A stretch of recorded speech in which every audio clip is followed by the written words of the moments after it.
Market segmentation को समझने से पहले समझिए कि सेगमेंट क्या होता है। देखिए, सेगमेंट का मतलब वन पार्ट ऑफ समथिंग, किसी चीज का कोई हिस्सा।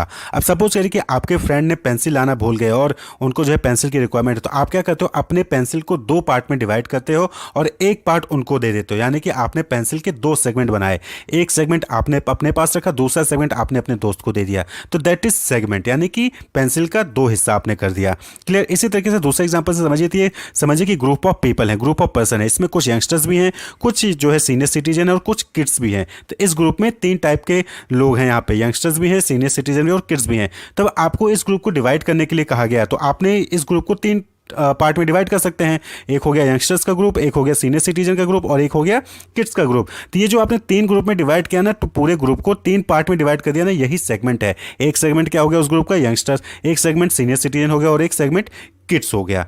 तो ये जो कंज्यूमर मार्केट है ना, बहुत बड़ा मार्केट है और बहुत डाइवर्स मार्केट है। तो कोई भी कंपनी जो है वो एक ही प्रोडक्ट से या फिर एक टाइप के मार्केटिंग मिक्स स्ट्रेटजी से सभी कस्टमर की नीड और वांट्स को फुलफिल नहीं कर सकती है। तो वो कंपनी क्या करती है, वो कंपनी मार्केट को डिवाइड कर देती है। कंपनी मार्केट को अलग अलग सेगमेंट में डिवाइड कर देती है और उसके बाद किसी पर्टिकुलर सेगमेंट को चूज करके उसके लिए प्रोडक्ट डेवलप करती है और उस सेगमेंट की नीड को फुलफिल करती है। क्लियर। अब सपोज करिए एग्जांपल के तौर पे ये जो आपका कस्टमर ग्रुप है, तो ये सब स्टूडेंट हैं, आइए स्टूडेंट हैं, तो आपने इन स्टूडेंट को तीन ग्रुप में डिवाइड कर दिया। एक हो गया कि स्कूल जाने वाले स्टूडेंट, एक हो गया कॉलेज जाने वाले स्टूडेंट और एक ग्रुप हो गया कॉम्पिटिटिव एग्जाम की तैयारी करने वाले स्टूडेंट। आपने क्या किया, स्टूडेंट मार्केट को तीन ग्रुप में डिवाइड कर दिया, तीन सेगमेंट में डिवाइड कर दिया। आप बुक पब्लिश करना चाहते हैं, तो अब आपने इसमें से किसी एक सेगमेंट को चूज किया और उस सेगमेंट के लिए बुक पब्लिश करना स्टार्ट कर देते हैं। जैसे कि अरिहंत अरिहंत ने आपने देखा, तो अरिहंत जो है वो कॉम्पिटिटिव एग्जाम की तैयारी करने वाले स्टूडेंट्स के लिए वो बुक पब्लिश करती है।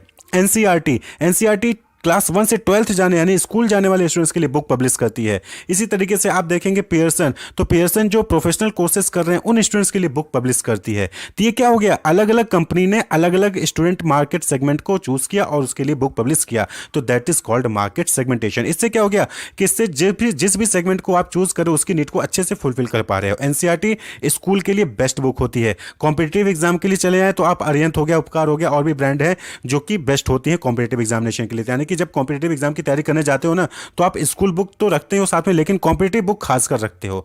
तो मार्केट सेगमेंटेशन क्या हो गया, market segmentation means division of market into smaller group having similar need and qualities. यानी कि ऐसा कोई स्मॉलर ग्रुप, जब मार्केट को आप डिवाइड करते हो और इस टाइप के ग्रुप में डिवाइड करते हो जिसकी नीड और कुछ ना कुछ क्वालिटी सिमिलर होती हैं, तो उसको हम क्या कहते हैं, मार्केट सेगमेंटेशन कहते हैं। This helps the company to modify the product और service to suit the different group more effectively. यानी कि इससे क्या होता है कि इससे जब मार्केट सेगमेंट करके सेगमेंट के अकॉर्डिंग नीड और मार्केटिंग स्ट्रेटजी बनाकर जो है कंपनी प्रोडक्ट को डिलीवर करती है, तो इससे इफेक्टिवली कस्टमर की नीड को फुलफिल कर पाती है। जैसे कि आप केएफसी का एग्जांपल ले लो, तो केएफसी जब शुरुआत में आती थी, तो ये नॉन वेजिटेरियन कस्टमर्स को ही फोकस करती थी। कस्टमर्स को हम ईटिंग पैटर्न पर अगर डिवाइड करें तो दो टाइप से डिवाइड कर सकते हैं, एक नॉन वेजिटेरियन और एक वेजिटेरियन। तो केएफसी ने क्या किया, पहले नॉन वेजिटेरियन सेगमेंट को कैप्चर किया, उसके बाद फिर उन्होंने अपने मार्केट को एक्सपेंड करने के लिए वेजिटेरियन प्रोडक्ट भी लॉन्च किया। तो आप देखेंगे कि अब केएफसी में आपको नॉन वेजिटेरियन और वेजिटेरियन भी मिलता है, लेकिन अभी भी केएफसी नॉन वेजिटेरियन के लिए ज्यादा जाना जाता है। तो ये मार्केट सेगमेंटेशन कहलाता है। तो फिलिप कोटलर ने मार्केट सेगमेंटेशन को डिफाइन कर उन्होंने कहा कि market segmentation is self dividing a market into distinct and homogeneous sub group of customers where any group can conceivably be selected as a target market to be met with distinct marketing mix. यानी कि market segmentation क्या हो गया, market को distinct and homogeneous group में divide करना। Clear. Distinct यानी कि एक ग्रुप दूसरे ग्रुप से अलग होगा, और होमोजेनियस यानी एक ग्रुप के अंदर जो भी लोग होंगे उनके अंदर कुछ ना कुछ सिमिलरिटीज होंगी, उनकी नीड सेम हो सकती है, उनका वांट सेम हो सकता है, उनकी जो डिमांड है वो सेम हो सकती है, उनका एज, उनका जेंडर, उनका इनकम, कुछ ना कुछ जरूर सिमिलरिटीज होगी। तो होमोजीनियस एंड डिस्टिंक्ट ग्रुप में डिवाइड करना मार्केट को, और उस सेगमेंट में से कोई एक सेगमेंट चूज करके उसके लिए मार्केटिंग मिक्स तैयार करना ही मार्केट सेगमेंटेशन कहलाता है। तो यहां पे क्या होता है, यहां पे डिफरेंट मार्केटिंग सेगमेंट के लिए डिफरेंट मार्केटिंग मिक्स जो है तैयार किया जाता है। यानी कि सपोज करिए कि एक यंगस्टर्स का एक ग्रुप है, तो उसके लिए अलग प्रोडक्ट प्राइस प्लेस प्रमोशन होगा कंपनी का। वहीं पे किड्स का ग्रुप है, किड्स का सेगमेंट है, तो उसके लिए अलग प्रोडक्ट प्राइस प्लेस प्रमोशन होगा। यानी कि different marketing mix is prepared for different segment. तो जब मार्केट सेगमेंट करने की बात आती है तो वहां पे कंपनी के पास दो ऑप्शन होते हैं, या तो वो ऐसा प्रोडक्ट बनाए जो सभी के लिए एप्लीकेबल हो, या फिर किसी पर्टिकुलर सेगमेंट के लिए, किसी पर्टिकुलर एरिया के लोगों के लिए ही वो प्रोडक्ट एप्लीकेबल हो। क्लियर। तो जब वो प्रोडक्ट ऐसा कंपनी कोई ऐसा प्रोडक्ट बनाती है जो सभी कस्टमर्स के लिए, सभी बायर्स के लिए जो है एप्लीकेबल होता है, और उसका मास प्रोडक्शन, मास प्रमोशन करती है, तो उसको हम कहते हैं मास मार्केटिंग। यानी कि कंपनीज में produce and sell product for all customer. वहीं पे दूसरा क्या मेथड है कि they may choose a segment and produce and sell product in that segment. यानी कि कोई पर्टिकुलर सेगमेंट चूज कर लेते हैं और फिर उस पर्टिकुलर सेगमेंट के लिए प्रोडक्ट बना के वहां पे सेल करते हैं। जैसे कि एग्जांपल के तौर पे कोलगेट का ही आप टूथपेस्ट देखेंगे तो वो किड्स के लिए आता है। तो क्या हो गया, एक पर्टिकुलर सेगमेंट यानी कि बच्चों के लिए ही सिर्फ ये टूथपेस्ट यूज होता है। वहीं पे जो पहला टूथपेस्ट है वो कोई भी यूज कर सकता है। तो ये मास मार्केटिंग हो गया पहला वाला। दूसरा वाला क्या हो गया, माइक्रो मार्केटिंग। तो मास मार्केटिंग का मतलब क्या हो गया कि when seller engage in the mass production and mass distribution and mass promotion of one product for all buyer, तो इसको हम क्या कहते हैं, मास मार्केटिंग कहते हैं। यानी कि one product for all buyer, यहां पे आपने कोई प्रोडक्ट बनाया और सभी बायर्स के लिए वो एप्लीकेबल होता है, यूजफुल होता है, तो उसको हम कहते हैं मास मार्केटिंग। तो यहां पे क्या होता है कि कॉस्ट भी लोअर होती है, इससे प्राइस भी कम रहेगी। जब कॉस्ट कम रहेगी तो प्राइस भी कम रहेगी, और जब प्राइस कम रहेगा तो प्रॉफिट भी आपका ज्यादा से ज्यादा जनरेट होगा। क्लियर। तो एग्जांपल के तौर पे आप मदर डेयरी का मिल्क देख सकते हैं, मिल्क प्रोडक्ट जो होते हैं, अमूल का आप देख सकते हैं। तो ये क्या है, मास प्रोडक्शन करते हैं, मास प्रमोशन करते हैं, मास डिस्ट्रीब्यूशन करते हैं, और एक ही प्रोडक्ट यानी कि इनका पूरा का पूरा डेयरी प्रोडक्ट है और सभी के लिए यूजफुल होता है, चाहे वो बच्चा हो, चाहे यंगस्टर्स हो, चाहे किड्स हो, सभी के लिए जो है ये एप्लीकेबल होता है। क्लियर। वहीं पे माइक्रो मार्केटिंग में क्या होता है कि माइक्रो मार्केटिंग यानी कि छोटे लेवल पर, माइक्रो मार्केटिंग मतलब कि छोटे, मास मार्केटिंग में बड़े लेवल पर। तो माइक्रो मार्केटिंग में क्या होता है कि आप किसी पर्टिकुलर सेगमेंट, मार्केट का पूरे मार्केट को नहीं कवर करते, बल्कि मार्केट के किसी एक पर्टिकुलर सेगमेंट को कैप्चर करते हैं, किसी पर्टिकुलर एरिया को जो है कैप्चर करते हैं, उसके लिए प्रोडक्ट बना के वहां पे आप जो है प्रमोशन और जो है 4 Ps product price place promotion जो परफॉर्म करते हैं। तो माइक्रो मार्केटिंग में जैसे कि आप एग्जांपल के तौर पे देख सकते हैं जॉनसन एंड जॉनसन, ये सिर्फ किड्स सेगमेंट के लिए जो है प्रोडक्ट बनाती है। इजी आपने देखा होगा, इजी में क्या है कि डिटर्जेंट आते हैं कपड़े धोने के लिए, लेकिन कपड़े धोने में भी वुलन क्लॉथ को धोने के लिए स्पेशली जो है इजी को बनाया गया। इजी जो है गोदरेज कंपनी का है, तो उसने इसको बनाया। तो ये क्या है, ये माइक्रो मार्केटिंग है कि सिर्फ वुलन क्लॉथ धोना है तो आप इजी का यूज करिए, बाकी कपड़े धोने तो आप बाकी डिटर्जेंट का यूज कर सकते हैं। तो माइक्रो मार्केटिंग, तो माइक्रो मार्केटिंग में भी 4 लेवल होते हैं। Micro marketing can be done in 4 level. तो सबसे पहले आता है सेगमेंट मार्केटिंग। सेगमेंट मार्केटिंग का मतलब क्या हो गया कि जब आप किसी पर्टिकुलर सेगमेंट के लिए प्रोडक्ट, मार्केट को आपने एक सेगमेंट में डिवाइड किया, उस सेगमेंट में से कई सारे सेगमेंट में डिवाइड किया, तो उसमें से एक सेगमेंट चूज किया, उसके लिए प्रोडक्ट बनाया। तो जैसे किड्स, यहाँ पे क्या किया कि एज के हिसाब से जो आपने सेगमेंट किया, उसके बाद किड्स के लिए जो है आपने प्रोडक्ट बनाना स्टार्ट कर दिया। जॉनसन जॉनसन का एग्जांपल आप देख सकते हैं, ये सेगमेंट मार्केटिंग हो गया।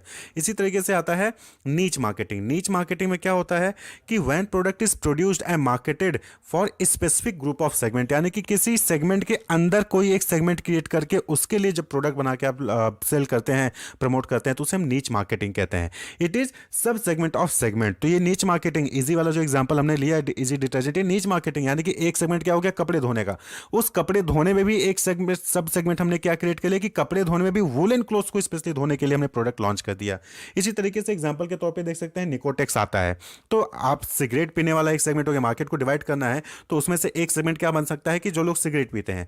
अब जो लोग सिगरेट पीते हैं उसमें से भी एक सेगमेंट ये क्रिएट हो सकता है कि कुछ लोग ऐसे सिगरेट तो पीते हैं लेकिन वो छोड़ना चाहते हैं, पी रहे हैं सिगरेट, एक सेगमेंट हो गया कि वो सिगरेट पी रहे हैं, लेकिन उसमें से भी बहुत सारे ऐसे लोग होते हैं जो छोड़ना चाहते हैं, तो उनके लिए क्या बना दिया गया, निकोटेक्स। तो ये क्या है, नीच मार्केटिंग कहलाता है। यानी कि सेगमेंट के अंदर भी एक सब सेगमेंट क्रिएट करके उनके लिए प्रोडक्ट बना के आप जो है प्रमोशन कर रहे होते हैं। तीसरा जो होता है that is local marketing. Local marketing मतलब कि producing product for customer of local area, यानी कि आप अपने लोकल एरिया के लिए जो है यहाँ पे प्रोडक्ट बनाते हो और प्रमोट कर रहे हो। Marketing program tailor to the need and wants for local customer group in the trading area neighbourhood, यानी कि आसपास के एरिया के लोगों के लिए आप प्रोडक्ट बना के वहाँ पे लॉन्च करते हो, सेल करते हो। तो लोकल मार्केटिंग आसपास के लोगों के लिए, जैसे रीजनल मूवीज हो गया, आप देखते होंगे कि भोजपुरी में मूवी आ रही है, साउथ में मूवी आ रही है, तो ये क्या है, रीजनल मूवीज हैं, लोकल मार्केटिंग होता है, अपने अपने एरिया को प्रमोट कर रहे होते हैं। Dubbing of movies in regional language. अब हॉलीवुड कोई मूवी रिलीज होती है तो अब हॉलीवुड मूवी हम नहीं देख सकते हैं, तो हम क्या कहते हैं, उसको अपनी लोकल लैंग्वेज में उसको डबिंग कर देते हैं। तो इससे क्या हो, ये लोकल मार्केटिंग कहलाता है। पुणे साड़ीज, बनारसी साड़ीज, कश्मीरी सिल्क, बाटी चोखा, रेस्टोरेंट, फेयर्स, ये सब क्या है, ये सब लोकल मार्केटिंग के ही जो है एग्जाम्पल्स होते हैं। तो लोकल मार्केटिंग मतलब कि जब आप अपने प्रोडक्ट, ऐसा प्रोडक्ट प्रोडक्ट प्रोड्यूस करते हो जो अपने कस्टमर्स को अपने लोकल एरिया में ही सेल करते हो, तो लोकल मार्केटिंग कहलाता है। इसी तरीके से चौथा है इंडिविजुअल मार्केटिंग।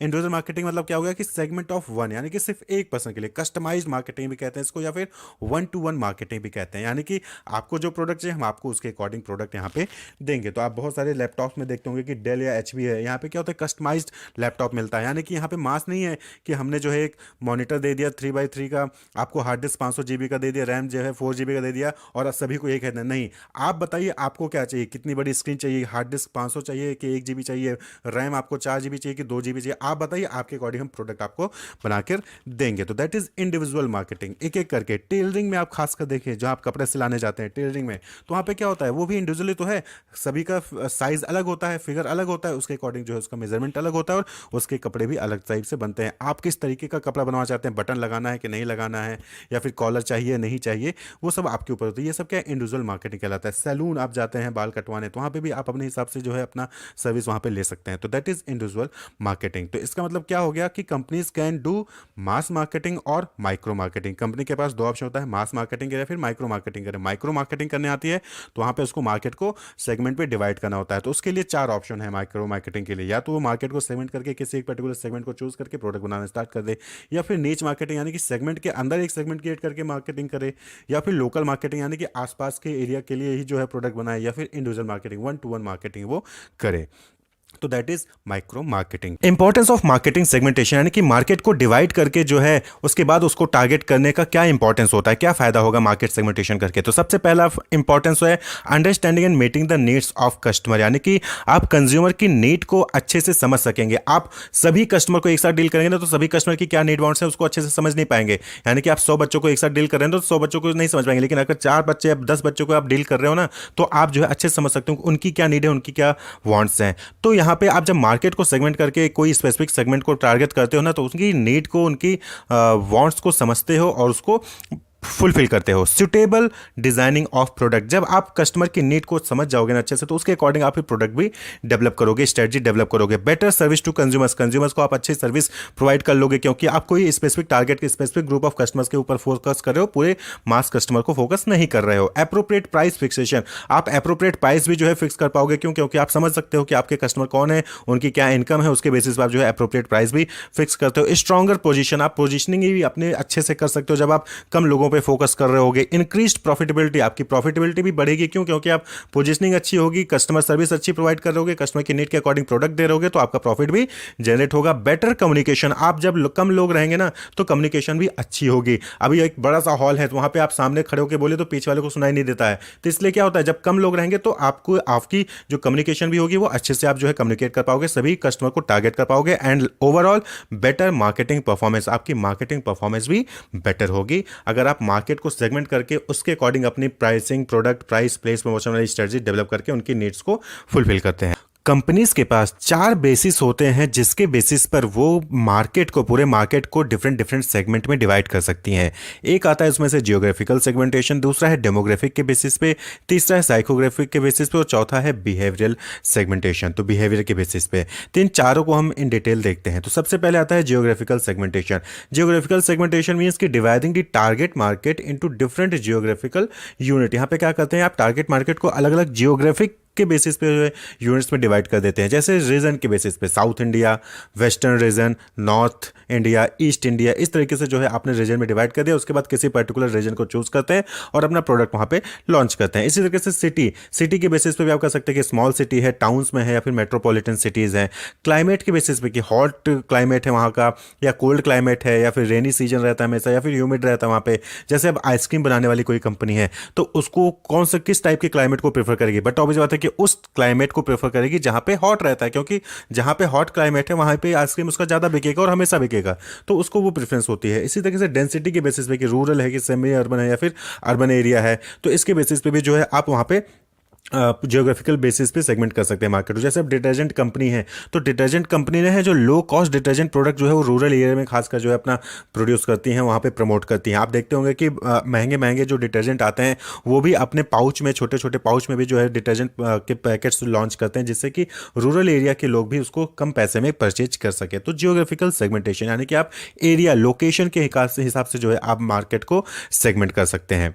क्लियर। नेक्स्ट जो बेसिस है that is demographic segmentation. Demographic का मतलब होता है कि पॉपुलेशन की कैरेक्टरिस्टिक्स के बेसिस पे जो है मार्केट को सेगमेंट करते हैं, dividing target market on the basis of demographic factors. जैसे कि एज यानी कि आपने क्या किया कि अंडर 6 ईयर का अलग एक ग्रुप बना दिया, 6 to 11 का अलग ग्रुप बना दिया, 12 to 19 ईयर्स के बच्चों का अलग, 20 से 34 साल के लोगों का अलग, या फिर आप इस तरीके से किड्स, यंग, ओल्ड, इस तरीके से जो मार्केट को सेगमेंट कर सकते हैं और उसके लिए प्रोडक्ट बना सकते हैं। बहुत सारे आप प्रोडक्ट्स देखते हैं, जॉनसन जॉनसन जो है किड्स बच्चों के लिए प्रोडक्ट बनाती है। कोल्ड ड्रिंक बनाने वाली कंपनी खासकर जो यंगस्टर्स पे फोकस करती है। मोबाइल फोन आप देखेंगे तो वहाँ पे इनकम के बेसिस पे डिवाइड किया गया है कि सस्ते मोबाइल भी अवेलेबल हैं आपकी, मिडिल क्लास के भी, और महंगे मोबाइल भी आपको अवेलेबल हैं। एप्पल जो है खासकर जो है देखा जाए तो हाई इनकम ग्रुप को फोकस करता है। तो इसी तरीके से फैमिली साइज यानी कि यंग सिंगल हैं आप यानी कि अकेले हैं, यंग मैरिड हैं यानी कि आपकी शादी हो चुकी है, यंग मैरिड चिल्ड्रन यानी कि आपकी शादी भी हो चुकी है और साथ ही साथ आपके बच्चे भी हैं। तो इस तरीके से जो भी आप फैमिली साइज के अकॉर्डिंग आप जो है उसको मार्केट को सेगमेंट कर सकते हैं। अब जैसे मैगी है तो मैगी आप देखेंगे ना कि तो 12 रुपए का भी आता है और उसके बाद फैमिली पैक भी आता है। तो ये फैमिली साइज के अकॉर्डिंग हो गया कि सिंगल है तो आप एक 12 रुपए वाला परचेज करिए, और फैमिली है तो आप जो है पूरा फैमिली पैक उठा के परचेज करके लेके आ जाइए। तो सेगमेंटेशन। जेंडर, आप जो है मेल और फीमेल के अकॉर्डिंग जो है मार्केट को सेगमेंट कर सकते हैं। बहुत सारे ऐसे प्रोडक्ट होते हैं आप जो कि मेल्स के लिए आते हैं और बहुत सारे ऐसे प्रोडक्ट हैं जो कि सिर्फ फीमेल्स के लिए ही आते हैं। सैलून में देख लीजिए तो मेल के लिए सैलून अलग, फीमेल के लिए सैलून अलग, और इस तरीके से आप जो मार्केट को सेगमेंट कर सकते हैं। इनकम की बात करें तो इनकम में आप जो है इनकम के बेसिस पे मार्केट को सेगमेंट कर सकते हैं, यानी कि 40,000 से कम अर्न करने वाले लोग, 40 to 80,000 के बीच अर्न करने वाले लोग, 80,000 से 1,20,000 तक अर्न करने वाले लोग, या फिर उससे ओवर जो है करने वाले लोग। तो इस तरीके से आप इनकम के बेसिस पे मार्केट को सेगमेंट कर सकते हैं और उसके हिसाब से जो है अपना प्रोडक्ट लॉन्च कर सकते हैं, यानी कि आपको किस इनकम ग्रुप के लोगों को फोकस करना है। जैसे एरियल है या फिर डव है तो ये जो है हायर इनकम, एप्पल है ये हायर इनकम ग्रुप के लोगों को फोकस करती है। वहीं पे आप दूसरे ब्रांड पे चलिए तो वो जो है लोअर इनकम, जैसे निरमा हो गया, ये सब क्या है लोअर इनकम ग्रुप को फोकस करती है। तो इनकम के बेसिस पे मार्केट को डिवाइड करके किस पे आपको फोकस करना है वो आपको देखना है। देन आता है ऑक्यूपेशन। ऑक्यूपेशन यानी कि आपकी जॉब क्या है, अनस्किल्ड है, स्किल्ड हो, प्रोफेशनल हो, बिजनेसमैन हो, ऑफिसर हो, गवर्नमेंट जॉब है, प्राइवेट जॉब है। तो इस तरीके से जो है आप ऑक्यूपेशन के बेसिस पे भी मार्केट को डिवाइड करके उनके लिए प्रोडक्ट लॉन्च कर सकते हैं। आप जैसे प्राइवेट जॉब में भी आप देखते होंगे कार्स में, तो क्या होता है कि गवर्नमेंट जॉब है तो आपको तुरंत लोन मिल जाता है, लेकिन गवर्नमेंट जॉब नहीं है तो आपको ऑफर नहीं मिलता, तो ऑफर्स वहाँ पे निकाले जाते हैं। तो एजुकेशन अगला है, एजुकेशन के बेसिस पे यानी कि लिटरेट हो, हाई स्कूल हो, इंटरमीडिएट हो, यूजी हो, पीजी हो, डॉक्टरेट हो, आपके एजुकेशन क्या है उसके अकॉर्डिंग आपके प्रोडक्ट्स लॉन्च करते हैं। जैसे बुक्स के खास में देखिए तो बुक्स में भी क्या होता है कि एनसीईआरटी है तो स्कूल के लिए बुक्स पब्लिश कर रही है, पियर्सन है तो प्रोफेशनल कोर्सेज के लिए बुक पब्लिश कर रही है, अरिहंत है तो वो कॉम्पिटेटिव एग्जामिनेशन के लिए बुक्स पब्लिश कर रही है। तो अलग अलग एजुकेशन के बेसिस पे मार्केट को सेगमेंट करके आप जो उसके लिए प्रोडक्ट लॉन्च कर सकते हैं। क्लियर। देन आता है अगला basis that is psychographic basis, यानी कि साइकोग्राफिक सेगमेंटेशन। यहाँ पे क्या होता है कि साइकोलॉजिकल कैरेक्टरिस्टिक्स के बेसिस पे आप मार्केट को डिवाइड करते हैं। जैसे आपका लाइफ स्टाइल यानी कि आप कल्चर ओरिएंटेड हो, स्पोर्ट ओरिएंटेड हो, या फिर आउटडोर यानी बाहर घूमना आपको पसंद है। पर्सनैलिटी कंपल्सिव हो, ग्रीगेरियस हो यानी कि फैमिली और दूसरों से मिलना जुलना पसंद है, या फिर एम्बिशियस हो यानी कि कुछ हासिल करना पसंद है आपको। ठीक है, उसके बेसिस पे एटीट्यूड आपका कैसा है, वर्कोलिक हो, हॉबीज पसंद है, वैकेशन जाना पसंद है, क्लब्स में जाना पसंद है। ओपिनियन आपका यानी कि आप सोशल इश्यूज पे बात करते हो, पॉलिटिक्स से रिलेटेड बात करते हो, बिजनेस से रिलेटेड है, या फिर एजुकेशन से रिलेटेड बात करते हो। उसके हिसाब से आप देखेंगे मैगजीन, तो मैगजीन आए दिन अलग अलग मैगजीन्स आती हैं आपको, बिजनेस के लिए अलग, एजुकेशन के अलग, पॉलिटिक्स के लिए अलग। तो आप जिसमें भी आपका इंटरेस्ट है आप उसके अकॉर्डिंग मैगजीन पढ़ सकते हैं। तो ये सेगमेंटेशन होता है। इंटरेस्ट यानी कि आपका इंटरेस्ट किस में है, family, home, job, recreation, fashion, food, media, community, आपका इंटरेस्ट किससे है और उसके अकॉर्डिंग जो है आप जो है प्रोडक्ट को लॉन्च कर सकते हो, मार्केट को सेगमेंट करके अपना प्रोडक्ट बता सकते हो। जैसे कि टाइटन है तो आप टाइटन में आप देखेंगे ना तो टाइटन में भी एज, रिगेलिया, नेबुला, रागा, ये अलग अलग ब्रांड के जो है वहाँ पे टाइटन में वॉचेज आते हैं। वो आपकी पर्सनैलिटी के अकॉर्डिंग है, जो भी आपकी पर्सनैलिटी सूट करती है आप उसके अकॉर्डिंग करिए। कुछ में आपके जो है लेदर के पट्टे मिल जाएंगे तो कुछ में गोल्ड प्लेटेड पट्टे मिल जाते हैं आपको, तो आपकी पर्सनैलिटी के अकॉर्डिंग आपको क्या पसंद है। इसी तरीके से आप बर्गर मैकडोनल्ड को देखिए तो मैकडोनल्ड ने क्या किया, वहाँ पे बीफ का यूज़ किया जाता था दूसरे कंट्रीज में, तो इंडिया में उसको नहीं यूज़ किया जा सकता, तो वहाँ पे इंडिया में उन्होंने बीफ को हटा दिया और साथ ही साथ वेजिटेरियन भी लॉन्च कर दिया। क्यों? क्योंकि इंडिया में उस तरीके से लाइफ स्टाइल है, उस तरीके का ओपिनियन या इंटरेस्ट है, एटीट्यूड है यहाँ का लोगों का, तो आप जो भी कह सकते हैं। तो ये साइकोग्राफिक सेगमेंटेशन हो गया, यानी कि आपका मानना सोचना क्या है, उसके अकॉर्डिंग आपका ओपिनियन क्या है, इंटरेस्ट क्या है, उसके अकॉर्डिंग मार्केट को सेगमेंट करके प्रोडक्ट को लॉन्च करना। देन आता है बिहेवियरल सेगमेंटेशन। बिहेवियरल यानी कि कस्टमर का रिस्पॉन्स, यानी कि उनका परचेजिंग पैटर्न कैसा है, dividing target market on the basis of customer और कंज्यूमर रिस्पॉन्स। तो सबसे पहले आता है ओकेजन, यानी कि जो कस्टमर है वो रेगुलरली परचेज करते हैं या फिर स्पेशल ओकेजन पे परचेज करते हैं। ओकेजन यानी कि आप डेली वीकली मंथली जो है आप जाके शॉपिंग करके आते हो, या फिर आप स्पेशल यानी कि होली पे ही, दिवाली पे ही, या फिर शादी आ गई या फिर बर्थडे आ गया तभी आप जो है परचेज कर रहे हो। तो ये ओकेजन क्या है, आप कब परचेज करते हो निकलना, और कब कितना परचेज करते हो। बेनिफिट यानी कि कस्टमर्स किस टाइप की बेनिफिट के लिए ढूंढ रहा है। क्वालिटी ढूंढने वाले, पसंद करने वाले लोगों को अलग कर दिया, सर्विस पसंद करने वाले लोगों को अलग कर दिया, इकोनॉमी यानी कि जो जिनको लगता है कि हाँ कम पैसे में ज़्यादा मिले उनको अलग, स्पीड जो मतलब कि कुछ लोगों को होता है कि महंगा कितना भी हो लेकिन जल्दी मिल जाए, तो इस तरीके के लोगों को अलग सेगमेंट कर दिया है। जैसे आप बिग बाजार का देखें, सबसे सस्ता सबसे अच्छा, तो ये क्या है, इकोनॉमिक का हो गया कि सस्ते में आपको अच्छा मिल रहा है। तो इकोनॉमी और क्वालिटी दोनों में चीज़ मिल रही है। बेनिफिट यानी कि इसके बेसिस पे मार्केट को सेगमेंट करते हैं। देन आता है यूजर स्टेटस। यहाँ पे क्या है कि यूजर स्टेटस का मतलब कि आप किस टाइप की यूजर हो। नॉन यूजर जिसने कभी हमारा प्रोडक्ट यूज ही नहीं किया, एक्स यूजर जिसने प्रोडक्ट यूज किया था लेकिन छोड़ चुका है, पोटेंशियल यूजर जो हमारा यूजर हो सकता है, फर्स्ट टाइम यूजर यानी कि उसने पहली बार खरीदा है, या फिर रेगुलर यूजर यानी कि ये बार बार हमारा प्रोडक्ट परचेज करता था। इसके बेसिस पे मार्केट को सेगमेंट कर सकते हो। यूजेस रेट, रेट क्या है, यानी कि कितना परचेज करता है वो। लाइट यानी कि कम क्वांटिटी में, मीडियम ज़्यादा क्वांटिटी में, हैवी बहुत ज़्यादा क्वांटिटी में परचेज करता है।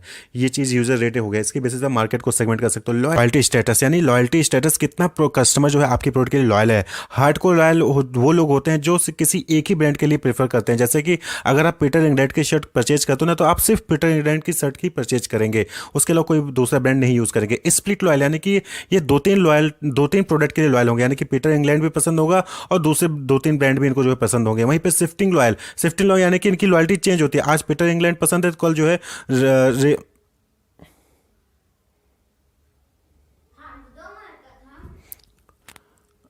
आज पीटर इंग्लैंड पसंद है तो कल इनको जो है रेमंड पसंद होगा। तीसरे साल जो है कोई दूसरा ब्रांड परचेज करने जाएंगे। स्विचर, इनके लिए कोई भी ब्रांड जो है स्पेसिफिक नहीं होता, किसी भी ब्रांड के लिए लॉयल नहीं होते हैं। ये पीटर इंग्लैंड भी परचेज कर लेंगे, रेमंड भी परचेज कर लेंगे, या फिर जो रास्ते में लोकल ब्रांड होते हैं उनको भी परचेज कर सकते हैं। इसी तरीके से आता है रेडनेस स्टेज। कुछ लोग अनअवेयर होते हैं, कुछ लोग अवेयर होते हैं, कुछ लोग इन्फॉर्म्ड होते हैं, कुछ लोग इंटरेस्टेड होते हैं, कुछ लोग डिजायरस होते हैं, वहीं पे कुछ लोग इंटेंटेड टू बाय यानी कि उनका इंटेंशन होता है वो परचेज कर लेंगे। तो इसके बेसिस पे भी आप जो है मार्केट को डिवाइड कर सकते हैं, सेगमेंट कर सकते हैं। And last is attitude toward product, यानी कि कस्टमर का एटीट्यूड क्या है। वो इंथुसियास्टिक है आपके प्रोडक्ट को लेके, पॉजिटिव थिंकर है, इंडिफरेंट है, कोई फर्क ही नहीं पड़ता, नेगेटिव है आपके प्रोडक्ट को लेके, या फिर हॉस्टाइल यानी कि बहुत ही तगड़ा एग्रीमेंट है, डिसएग्रीमेंट है आपके प्रोडक्ट को लेकर।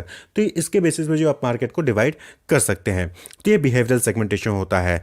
तो यही 4 बेसिस होते हैं जिसके बेसिस पे आप मार्केट को सेगमेंट कर सकते हैं। Geographical basis, demographic basis, psychographic basis और बिहेवियरल सेगमेंटेशन। फिलिप कोटलर ने 5 क्राइटेरिया जो है वो बताए हैं जिसके बेसिस पे अगर मार्केट सेगमेंटेशन किया जाता है मार्केटिंग कंपनीज द्वारा, तो उनका सेगमेंटेशन इफेक्टिव होगा यानी कि फायदेमंद होगा। सबसे पहले आता है मिजरेबल। मिजरेबल मीन्स की size, purchasing power, characteristics of this segments can be measured, यानी कि जो उस सेगमेंट की साइज है, कितने कस्टमर्स हैं, कितने मेल हैं, कितने फीमेल हैं, कितने चिल्ड्रन हैं, परचेजिंग पावर क्या है, कैरेक्टरिस्टिक्स क्या है वहाँ उन सेगमेंट्स के लोगों की, कस्टमर्स की, उसको आप मेजर कर सकें। तो सेगमेंटेशन ऐसा होना चाहिए। क्लियर। दूसरा है सब्सटेंशियल। सब्सटेंशियल मीन्स कि सेगमेंट आपका छोटा नहीं होना चाहिए कि पता चला कि रीजनेबल ही नहीं है, कि वहाँ पे आप काम कर रहे हो लेकिन वहाँ से कोई प्रॉफिट ही नहीं आ रहा, तो ऐसा सेगमेंट भी नहीं होना चाहिए। यानी सब्सटेंशियल का मतलब हो गया कि segment should be large and profitable enough to serve, यानी कि अगर आप किसी सेगमेंट को प्रोडक्ट प्रोवाइड कर रहे हैं, सर्विस दे रहे हैं, तो वहाँ से इतना बड़ा होना चाहिए कि आपकी उतनी डिमांड बन रही हो और वहाँ से आपके लिए प्रॉफिट जनरेट हो रहा हो, यानी कि प्रॉफिटेबल होना चाहिए। Then next criteria that is accessible. Accessible means कि आप उसको एक्सेस कर सको, आप वहाँ तक पहुँच सको। Segment can be effectively reached and serve, यानी कि आपने जो भी सेगमेंट चूज़ किया, जो भी सेगमेंट आपने सेगमेंटेशन किया है, वो ऐसा होना चाहिए कि आप वहाँ तक पहुँच सको, उन कस्टमर्स तक पहुँच सको। आप सपोज करें कि आप कैंटोनमेंट एरिया जो है आपने सेगमेंटेशन में किया और आपने फोकस किया कि आप कैंटोनमेंट एरिया को जो है फोकस करोगे, सेलेक्ट करोगे, लेकिन अब वहाँ पर जाने के लिए आपको आर्मी से परमिशन चाहिए होती है, डिफरेंट टाइप की परमिशन चाहिए होती है, तो वो सारी चीज़ें आपके पास पास है या नहीं है, ये चीज़ देखना होगा। तो एसेसिबल होना चाहिए आपका सेगमेंट, एसेसिबल होना चाहिए। ये नहीं कि आपने सेगमेंट कर लिया, वहाँ पे आप पहुँच ही नहीं पा रहे हो, अपना प्रोडक्ट वहाँ लॉन्च ही नहीं कर पा रहे हो, एडवर्टाइजमेंट कर ही नहीं पा रहे हो, ऐसा नहीं होना चाहिए। देन जो next criteria that is differentiable. Differentiable means कि सेगमेंट में भी कुछ ना कुछ डिफरेंसेस होने चाहिए। अब जैसे आपने एक सेगमेंट चूज किया परफ्यूम का, तो परफ्यूम में भी आप मेल और फीमेल दो डिफरेंसेस हो सकते हैं। परफ्यूम में भी मेल परफ्यूम के लिए अलग रिस्पॉन्स आएगा और फीमेल परफ्यूम के लिए अलग रिस्पॉन्स आएगा। तो डिफरेंशिएबल भी होना चाहिए। सेगमेंट के अंदर भी आप कहीं ना कहीं कुछ ना कुछ बेसिस पे डिफरेंशिएट कर सकते हैं। Segment must respond differently to different marketing mix program, यानी कि जो मैरिड हैं और अनमैरिड वुमेन हैं उनका रिस्पॉन्स जो है परफ्यूम के लिए अलग अलग होना चाहिए। तो डिफरेंशिएबल है और ये इफेक्टिव क्राइटेरिया है, यानी कि आपका सेगमेंट अच्छा है। और last is actionable. Actionable means कि effective program can be formulated for attracting and serving the segment, यानी कि एक्शनेबल यानी कि आप वहाँ पे अपने एक्शंस, अपनी स्ट्रेटजीज जो है वो परफॉर्म कर सके, प्रोग्राम डेवलप करके वहाँ पे परफॉर्म कर सकें, जिससे कि आपके डिमांड बढ़े, आपका प्रोडक्ट सेल इंक्रीज हो। तो एक्शनेबल भी होना चाहिए, नहीं कि आप वहाँ पे जाके कुछ कर ही नहीं सकते हो। आपको एडवर्टीजमेंट सपोज करिए कि जैसे सिगरेट कंपनी है, फिर एल्कोहल जो बनाती हैं वो कंपनीज हैं, वो टीवी पे न्यूज़पेपर में एडवर्टाइजमेंट्स दे ही नहीं सकती हैं क्योंकि अलाउ ही नहीं है। तो उनको जो है अलग तरीका चूज करना होता है जिससे कि थ्रू अपना एडवर्टीजमेंट करते हैं। तो एक्शनेबल होना चाहिए, यानी कि आप वहाँ पे एडवर्टीजमेंट्स शो कर पा रहे हो, आप जो वहाँ पे कोई ट्रेड शो या फिर कोई और फंक्शन जो है वहाँ पे परफॉर्म कर पा रहे हो, पब्लिसिटी कर पा रहे हो, तो एक्शनेबल होना चाहिए। तो ये 5 क्राइटेरिया हैं जो कि एक इफेक्टिव सेगमेंटेशन में होने चाहिए: मेजरेबल, सब्सटेंशियल, एसेसिबल, डिफरेंशिएबल और एक्शनेबल। देखिए मार्केट सेगमेंटेशन में क्या होता है कि वहाँ पे आप पूरे मार्केट को जियोग्राफिक, डेमोग्राफिक, साइकोग्राफिक या बिहेवियर के बेसिस पे अलग अलग सेगमेंट में डिवाइड कर देते हैं। और फिर जो मार्केटर होता है, जो कंपनीज होती हैं, वो किसी एक पर्टिकुलर सेगमेंट को या फिर एक से अधिक सेगमेंट को चूज करके अलग अलग सेगमेंट के लिए अलग अलग मार्केटिंग मिक्स तैयार करके उनके लिए प्रोडक्ट को डिलीवर करती हैं, सर्विसेज प्रोवाइड करती हैं। यहाँ पे हम बात करेंगे मार्केट एग्रीगेशन के लिए। तो देखिए एग्रीगेशन का मतलब क्या होता है, सबसे पहले जानिए। एग्रीगेशन का मतलब होता है एक cluster of things that have come और बीन ब्रॉट टुगेदर, यानी कि बहुत सारी डिफरेंट डिफरेंट चीज़ों को आपने एक जगह इकट्ठा किया है। एकत्रीकरण, इसको हिंदी में क्या कहते हैं, एकत्रीकरण, यानी कि अलग अलग लोगों को एक जगह पे आपने इकट्ठा किया हुआ है। क्लियर। तो मार्केट एग्रीगेशन का मतलब क्या हो जाएगा, एग्रीगेशन और ब्रिंगिंग टुगेदर होल मार्केट, यानी पूरे मार्केट को एक समझना। ये नहीं कि पूरे मार्केट को आपने साउथ में डिवाइड कर दिया, नॉर्थ में डिवाइड कर दिया, ईस्ट में डिवाइड कर दिया, या फिर lower class, middle class, upper class, इस तरीके से आप जो वहाँ पे सेग्रीगेशन यानी सेगमेंटेशन नहीं करते हैं, यानी कि नो सेगमेंटेशन। मार्केट एग्रीगेशन का मतलब क्या हो गया, कोई भी सेगमेंटेशन नहीं करते, पूरे मार्केट को आप एक होल मार्केट, एक मार्केट समझते हैं। और वहाँ पे क्या करते हैं, marketing same product in different segment of target market, यानी कि जो डिफरेंट सेगमेंट आपने देखो होते हैं मार्केट में, सभी के लिए आप जो कोई एक ही प्रोडक्ट, कॉमन प्रोडक्ट सभी के लिए बनाते हैं। A whole formed by combining several separate element, यानी कि यहाँ पे एग्रीगेशन का मतलब क्या हो गया कि सेवरल सेपरेट एलिमेंट को मिलाकर जब आप कोई एक चीज बनाते हैं तो उसी को हम क्या कहते हैं, एग्रीगेशन कहते हैं। तो मार्केट एग्रीगेशन का मतलब अलग अलग जो मार्केट में सेगमेंट्स होते हैं सभी को मिलाकर एक होल मार्केट क्रिएट करना। क्लियर। तो यहाँ पे क्या होता है कि मार्केट एग्रीगेशन में कि ये जो है यहाँ पे एक स्टैंडर्डाइज गुड्स होते हैं, जो सर्विसेज होते हैं, उन्हीं को जो है पूरे सभी पॉपुलेशन के लिए जो है आप जो है प्रोड्यूस करते हैं, उनके लिए डेवलप करते हैं, सर्विस प्रोवाइड करते हैं। तो market aggregation is defined as the marketing of standardised goods and services to large population of people that have similar need. तो यहाँ पे क्या होता है कि एक ही प्रोडक्ट को सभी कस्टमर्स की नीड को फुलफिल करने के लिए लॉन्च किया जाता है। क्लियर। अब जैसे सॉल्ट ले लीजिए, तो सॉल्ट क्या है, अब इसके लिए कोई सेगमेंटेशन तो करेंगे नहीं कि नॉर्थ वाले खाते हैं, साउथ वाले सॉल्ट नहीं खाते हैं। सॉल्ट सॉल्ट है, स्टैंडर्डाइज्ड है, सभी को खाना है, तो आप जो है इस प्रोडक्ट को सेल कर रहे हो। तो ये क्या हो गया, मार्केट एग्रीगेशन। आपने सेगमेंटेशन किया ही नहीं, सभी के लिए सॉल्ट आप बना रहे हो। क्लियर। तो एक ही मार्केटिंग मिक्स से सभी कस्टमर्स को आप डील करते हो। तो यहाँ पे क्या होता है, नो सेगमेंटेशन। यहाँ पे आप सभी कस्टमर्स को टारगेट करते हो। हेट्रोजीनियस कस्टमर्स होते हैं मार्केट एग्रीगेशन में, लेकिन प्रोडक्ट आपका होमोजीनियस होगा। एक ही प्रोडक्ट होगा सॉल्ट, सभी के लिए आप सॉल्ट बना रहे हो। ये नहीं कि साउथ के लिए अलग सॉल्ट है, नॉर्थ के लिए अलग सॉल्ट है, ईस्ट के लिए अलग सॉल्ट है, यानी कि आपने कोई भी सेगमेंटेशन नहीं किया है। तो इसको हम क्या कहते हैं, इसको मास मार्केटिंग या अनडिफरेंशिएटेड मार्केटिंग भी कहते हैं। यहाँ पे आप जो है सेगमेंटेशन नहीं करते हो। याद रहे कि एग्रीगेशन में सेगमेंटेशन नहीं होता है, सभी को मिला जुला के एक कॉमन प्रोडक्ट जो है सभी के लिए लॉन्च किया जाता है। तो डिक्शनरी देख लीजिए, डिक्शनरी क्या है, सभी के लिए, चाहे छोटा बच्चा हो, चाहे स्कूल गोइंग हो, चाहे कॉलेज गोइंग हो, डिक्शनरी ही सभी के लिए एप्लीकेबल होता है। कोई भी वहाँ पे सेगमेंटेशन नहीं है। सॉल्ट है, शुगर है, ड्राई क्लीनिंग सर्विसेज है, तो ये सब क्या है, स्टैंडर्डाइज्ड सर्विसेज प्रोवाइड करती हैं और सभी कस्टमर्स के लिए, सभी पीपल के लिए जो है प्रोवाइड करती हैं जिनको वो सर्विसेज चाहिए होता है। तो होप आपको मार्केट एग्रीगेशन का मतलब समझ में आ गया होगा। एग्रीगेशन क्या, यानी कि एक मास मार्केटिंग, अनडिफरेंशिएटेड मार्केटिंग, जहाँ पे आप सभी कस्टमर्स को डील करते हो, एक ही मार्केटिंग में तैयार करके सभी कस्टमर को प्रोडक्ट प्रोवाइड कर रहे हो। लेकिन सेगमेंटेशन में क्या होता है कि अलग अलग सेगमेंट के लिए अलग अलग मार्केटिंग में तैयार करके उनके नीड को फुलफिल किया जाता है। तो wish you all the best, keep watching.